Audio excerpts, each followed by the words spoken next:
black storm coming. See the lightning strike. Black people rising.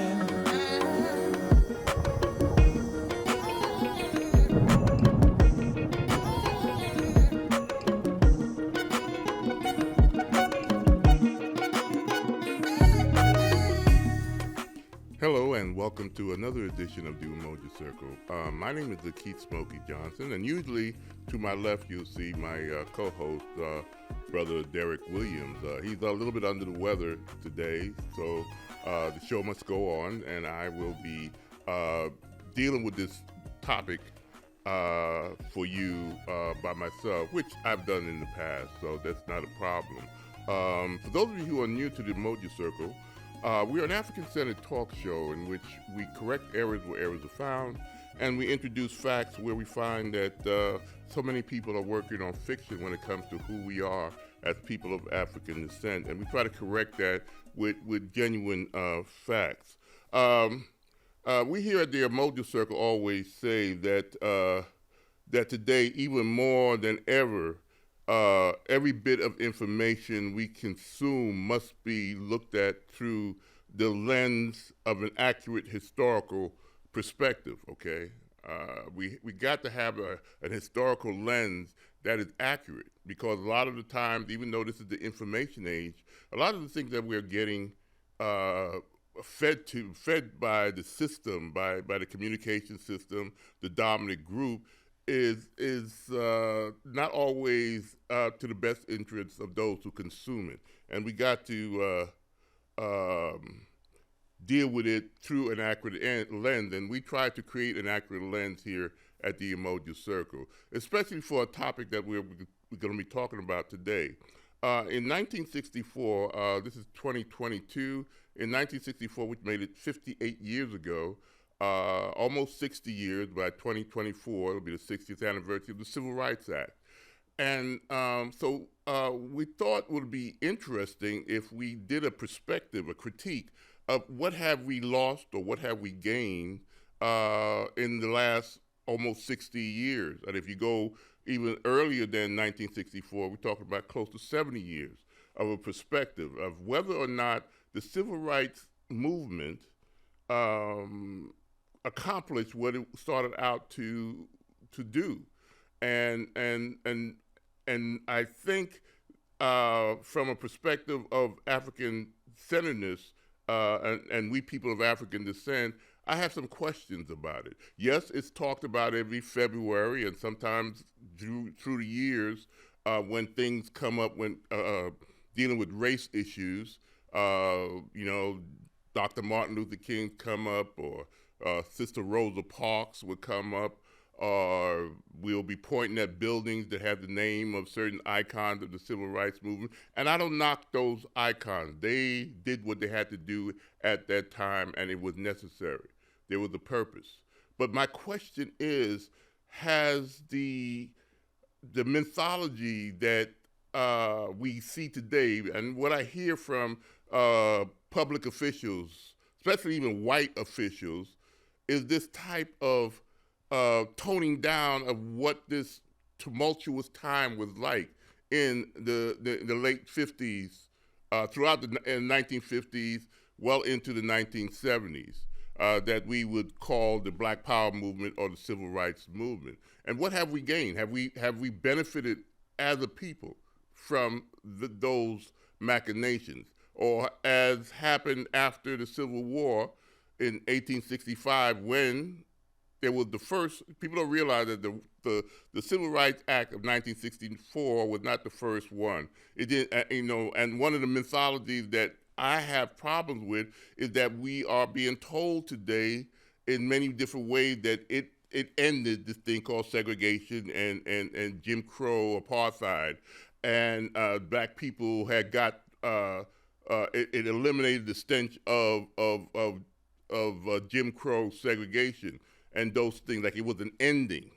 No, it was a continuation. And like I was saying, in 1965, it was the first Civil Rights Act was passed.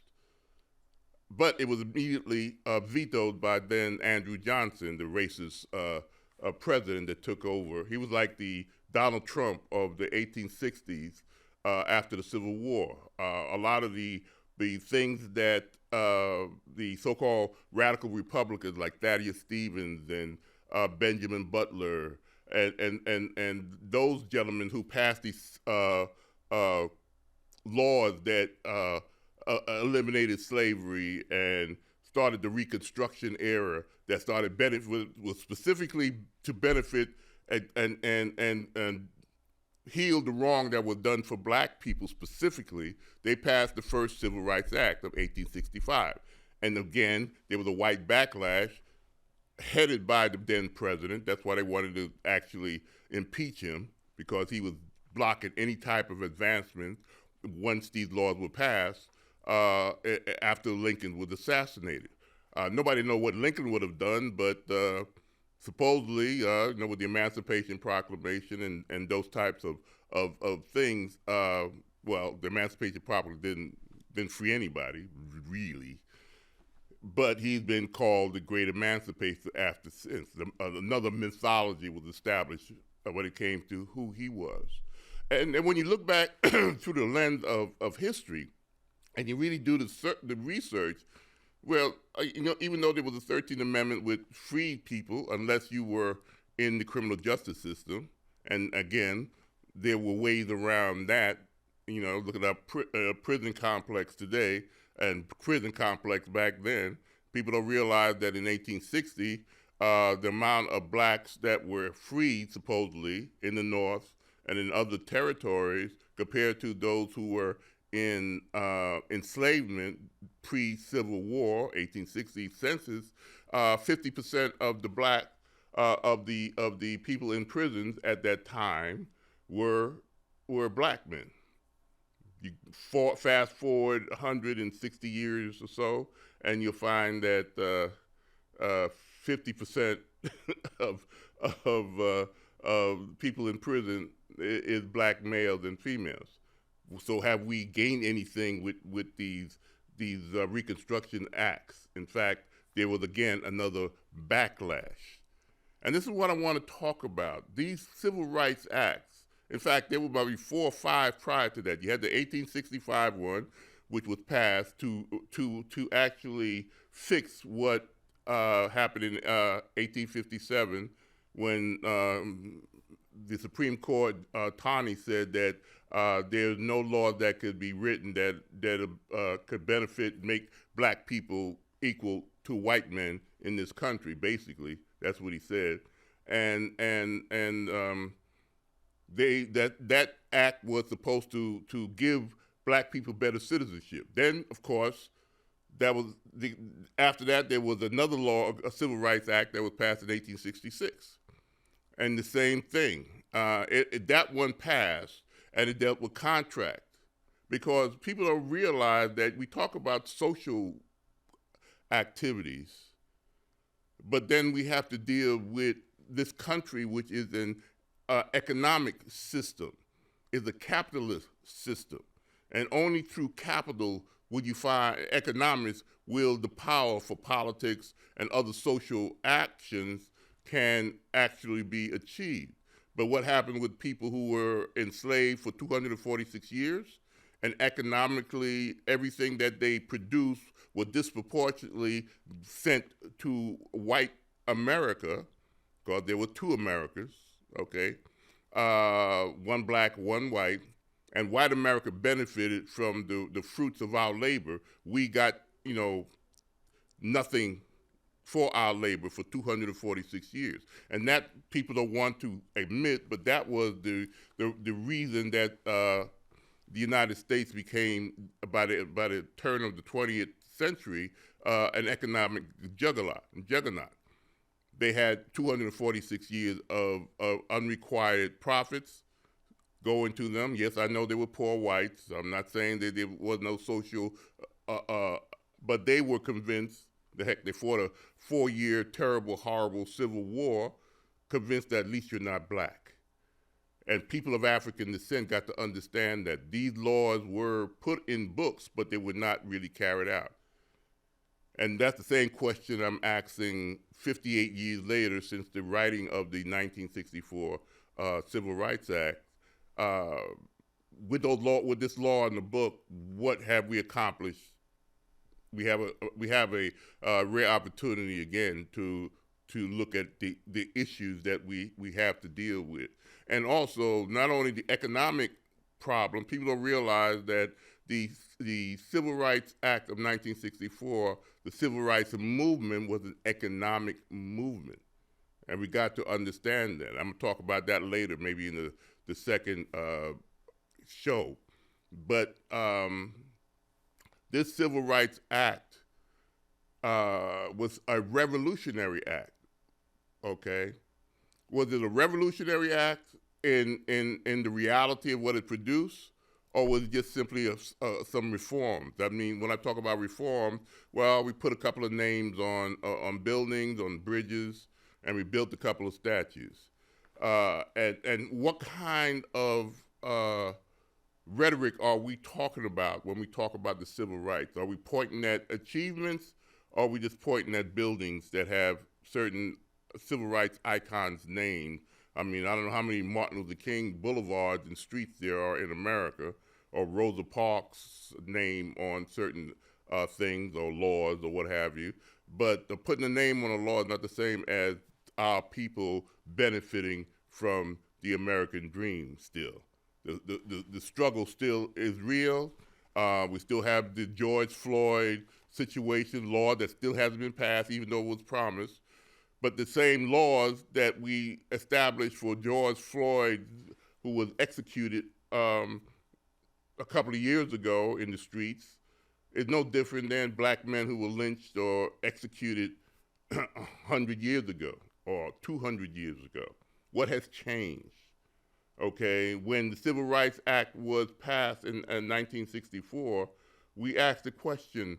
What question was asked that was not asked is by some of those leaders, which I have an issue was what was done to heal the people who for almost 300 years at that time was brutalized psychologically, emotionally, economically, politically, and all those systems that's supposed to work for American citizens.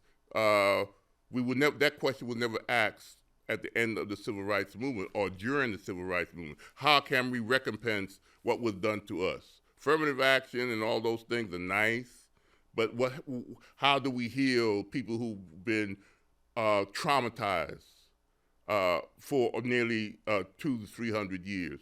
And that was what was going on. That, to me, was never really asked. And now I also have a problem with how the civil rights movement is being used by other groups who don't have our best interests at heart when they talk about it. They always diminishes it. That history, that tumultuous time where people were literally assassinated. You're thinking that we have issues today with not January 6th type of situations or militias or these other militia groups. Well, people were literally being assassinated, and not only by the Ku Klux Klan and that terrorist organization that still exists, but by our own government, who had a problem with dealing with a potential messiah that would galvanize black people, which was 100 years after we were supposed to be freed by the 13th Amendment. We're supposed to be given our citizens by the 14th Amendment. We were supposedly given our right to vote by the 15th Amendment. All in the late 1860s and early 1870s, we had these things on the books. But what happened by the turn of the 20th century, we had Jim Crow segregation, separate but unequal. And that's, again, is what initiated the civil rights movement to ask for the right to vote, okay, in the 1960s, okay, 100 years later, the right to fair housing.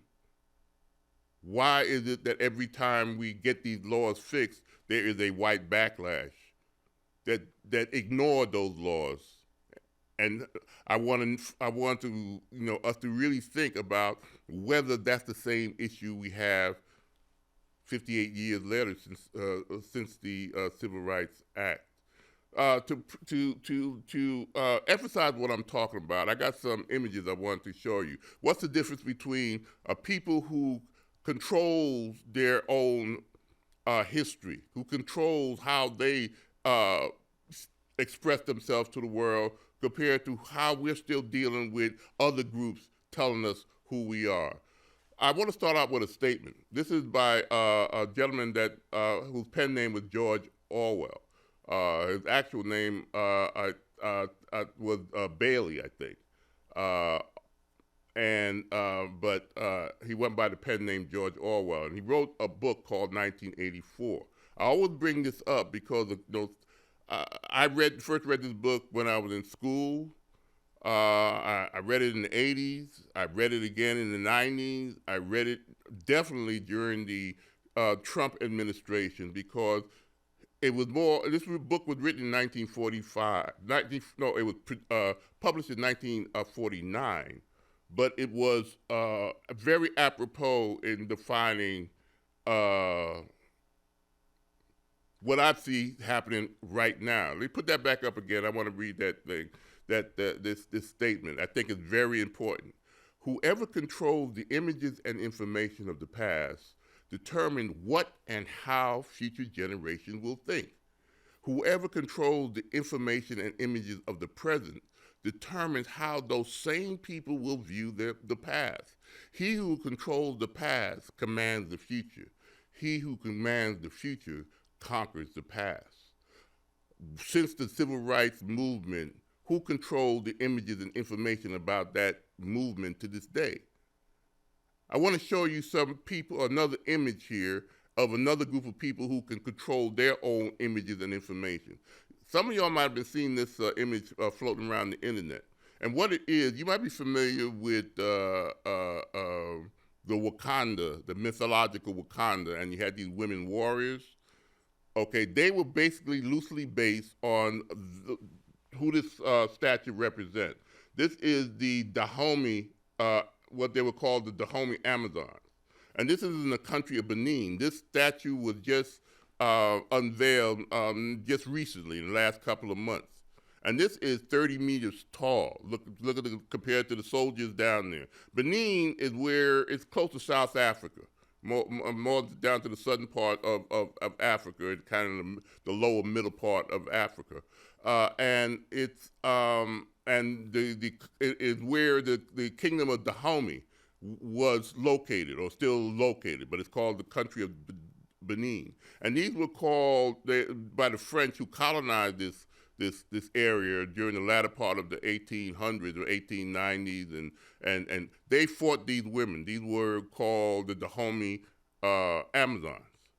And you got a people who created a 30-meter tall, that's nearly 100 feet tall statue to represent the power of these black women. When you control the images and information, you can determine how people view your past. Okay, they existed from 1600 till around around World War I. Some of them still existed afterward, but they didn't wear in the power that they were for those many centuries. The next image is another powerful image in Africa. This is in a country called Senegal, and this is in the city of Dakar. Look at those people, look at the size of that image of a black family pointing to the sea. And it's also a statement that we have survived the enslavement of our people. And it's saying that we are here, we do exist. Whoever controls the images and information of the past will determine how a future generation view how they think and how they view themselves. Now I want you to look at this image that's here. Do y'all know who that is? Do you know where that is? Well, this is in the Capitol area. Okay, this is called Statuary Hall in the Capitol building, that building that was under siege in January 6th. And this is where they put images of powerful black heroes and heroines who do great things. Now that's the picture of Sister Rosa Parks. Compare this image. Now, black people did not put that image up there.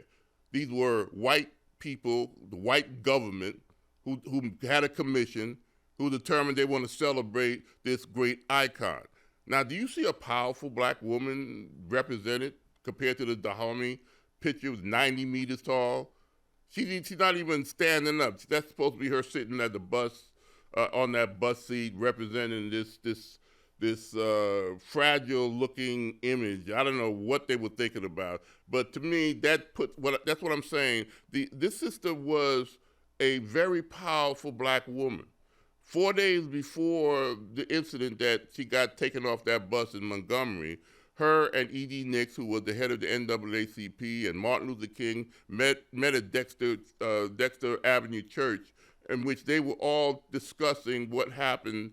That was 4 days again in December before she was arrested, about what happened in Mississippi, where the two men who killed young Emmett Till were found not guilty, obviously, and they were angry. So she was motivated more than just this image would tell you. This is the same sister who in the 1940s, as a member of the NAACP of Montgomery, Alabama, in 1940, she would go to where there was lynchings to record lynchings. This black woman going to the country's side to investigate for the NAACP, who weren't loved in Montgomery, in Alabama, to investigate, putting herself right in the back roads. Do you see that kind of powerful black woman in this representation of a civil rights icon, or you see her diminished, who controls the images and information of the past, determine how future generations think? That's the critique I have about how the civil rights movement is being represented. Next, we have an image that you might be familiar with, okay, that many people know about, the Martin Luther King statue. Yeah, it's tall, not 90 meters tall, but what is he doing? He's just standing with his arm folded. People don't understand that. Does that tell you that he was arrested 32 times? Does that say that he was beat up, rocks thrown at him, and also assassinated for trying to defend garbage workers, sanitation workers in Tennessee? He was assassinated. But do you see an image of a powerful leader in that image? The commission that put that together said, they're patting themselves on the back. Yeah, we got, that's what I'm talking about, reform, putting an image on an icon. But is that an image of somebody who, a black person, a young black kid today can say, I want to be just like him by going there? How you could connect the things that he did. He was 30-something years old, just the age of a lot of the young activists who were in Ferguson, after Michael Brown was. They were in their 20s and 30s, So was Martin Luther King. Rosa Parks was in her 40s. They were all young. People from SNCC were young, and they were active, and they were revolutionary in their thinking. But who controls the images and information of the past will determine how future generations think. That's what I like about that statement, and I'm going to say it over and over and over again. That book was written in 1949. Guess who was the future generation that George Orwell was talking about? Us. This is 2022. We're that future generation. How do we think when we talk about a civil rights movement? How do young activists today can connect to a Rosa Parks? How could they understand the terminology? 1983, in November, is when racist Ronald Reagan, and he was a racist, signed into law that the third Monday of every January would be Martin Luther King's birthday. People don't realize that, that's 1983. Maybe within 2 months of the assassination in April 4th, 1968, black people were putting in a request for a holiday for this black man. And it took until from 1968 to 1983 a whole lot of discussions and backlash. Again, always been white backlash. You know, and you think I'm just I'm talking hyperbole. Let's listen to the what the United States government said when it did it had a commission, put one of those commissions together. This was in 1967. This was after one of the many riots that were going on in the mid-'60s, okay, or uprisings, where you had actual guns. You're thinking about militias today, and we worried about today and what's going on since Trump came into office and people storming the Capitol building with their signs and Confederate flags and using poles as spears. But in 1960s, during that revolutionary time, because when you talk about revolutionary, that's when there is actual change. Other than that, what we got is some reform measures that's putting names on buildings or doing the statues and putting names on streets. That's what we got. Did we get change?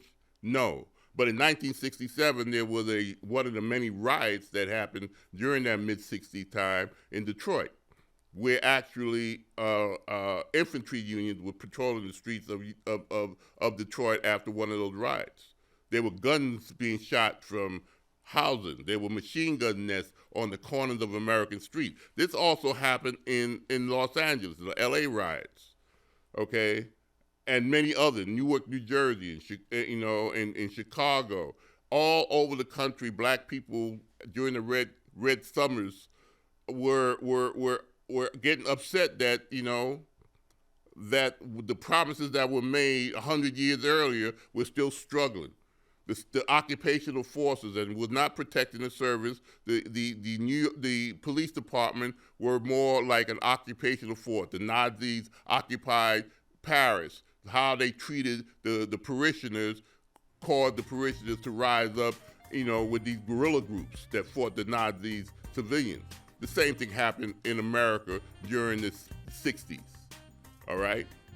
So, but there was a commission called the Kerner Commission. And they did it from July of 1967. They published their report in February 29th of 1968, which said that there's two Americas, one black, one white, separate but unequal. And if we don't change, things will get worse. And this was in 1968. It was a 400-page report. What happened? 20 years later, they went back to it and found that it got even worse. Look what's going on in 2022. Has it gotten any better? So what did the civil rights movement accomplish? We'll continue this on the next show. So until next time, I just like to say peace, hotep, bye-bye, to the honors of our ancestors.